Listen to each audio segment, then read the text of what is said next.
আসসালামু আলাইকুম। আজকের গল্প সুকুমার রায়ের গোপালের পড়া। দুপুরের খাওয়া শেষ হইতেই গোপাল অত্যন্ত ভালো মানুষের মতন মুখ করিয়া দুইখানা পড়ার বই হাতে লইয়া তিনতলায় চলিল। মামা জিজ্ঞাসা করিলেন, কিরে গোপলা, এই দুপুর রোদে কোথায় যাচ্ছিস? গোপাল বলিল, তিনতলায় পড়তে যাচ্ছি। মামা, পড়বি তো তিনতলায় কেন? এখানে বসে পড় না। গোপাল, এখানে লোকজন যাওয়া আসা করে, ভোলা গোলমাল করে, পড়ার সুবিধা হয় না। মামা, আচ্ছা, যা মন দিয়ে পড়গি। গোপাল চলিয়া গেল। মামাও মনে মনে একটু খুশি হইয়া বলিলেন, যাক, ছেলেটার পড়াশোনায় মন আছে। এমন সময় ভোলাবাবুর প্রবেশ। বয়স 3 কি 4, সকলের খুব আদরে। সে আসিয়াই বলিল, দাদা কই গেল? মামা বলিলেন, দাদা এখন তিনতলায় পড়াশোনা করছে, তুমি ওইখানে বসে খেলা করো। ভোলা তৎক্ষণাৎ মেঝের উপর বসিয়া প্রশ্ন আরম্ভ করিল, দাদা কেন পড়াশোনা করছে? পড়াশোনা করলে কি হয়? কি করে পড়াশোনা করে? ইত্যাদি। মামার তখন কাগজ পড়িবার ইচ্ছা। তিনি প্রশ্নের চোটে অস্থির হইয়া শেষটায় বলিলেন, আচ্ছা ভোলাবাবু, ভজিয়ার সঙ্গে খেলা করো গিয়ে, বিকেলে তোমায় লজেন জুস এনে দেব। ভোলা চলিয়া গেল। আধ ঘন্টা পর ভোলাবাবুর পুনঃপ্রবেশ। সে আসিয়াই বলিল, মামা, আমিও পড়াশোনা করব।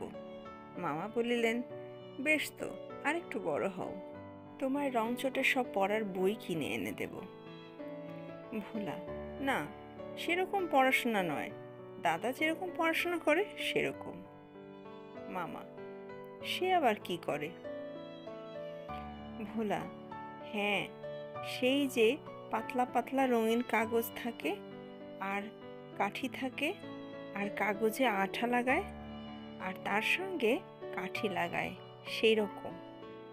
দাদা পড়াশোনার বর্ণনা শুনিয়া মামার চক্ষু স্থির হইয়া গেল। তিনি আস্তে আস্তে পা টিপিয়া টিপিয়া তিনতলায় উঠিলেন। চুপি চুপি ঘরের মধ্যে উঁকি মারিয়া দেখিলেন, তার গুণধর ভাগিনাটি জানালার সামনে বসিয়া এক মনে ঘুড়ি বানাইতেছে। বই দুটি ঠিক দরজার কাছে তক্তপোষের ওপর পড়িয়া আছে। মামা অতি সাবধানে বই দুখানা দখল করিয়া নিচে নামিয়া আসিলেন। খানিক পরে গোপালচন্দ্রের ডাক পড়িল। গোপাল আসিতেই মামা জিজ্ঞাসা করিলেন, তোর ছুটির আর কদিন বাকি আছে? গোপাল বলিল, 18 দিন। মামা, বেশ, পড়াশোনা করছিস তো, না কেবল ফাঁকি দিচ্ছিস? গোপাল, না, এই তো এতক্ষণ পড়ছিলাম। মামা, কি বই পড়ছিলি? গোপাল, সংস্কৃত। মামা, সংস্কৃত পড়তে বুঝি বই লাগে না? আর অনেকগুলো পাতলা কাগজ, আঠা আর কাঠি নিয়ে নানা রকম কারিকুরি করার দরকার হয়। গোপালের চক্ষু তো স্থির। মামা বলে কি? সে একেবারে হতভম্ব হইয়া হাঁ করিয়া মামার দিকে তাকাইয়া রহিল। মামা বলিলেন, বই কোথায়? গোপাল বলিল, তিনতলায়। মামা বই বাহির করিয়া বলিলেন, এগুলো কি? তারপর তাহার কানে ধরিয়া ঘরের এক কোণে বসাইয়া দিলেন। আর গোপালের ঘুড়ি, নাটাই, সুতো ইত্যাদি সরঞ্জাম 18 দিনের জন্য মামার জিম্মায় বন্ধ রহিল। আর এভাবে আমাদের আজকের গল্পটি শেষ হলো। নিয়ে আসবো নতুন আরেকটি গল্প নতুন পর্বে। ততক্ষণ সাথে থাকুন। ধন্যবাদ।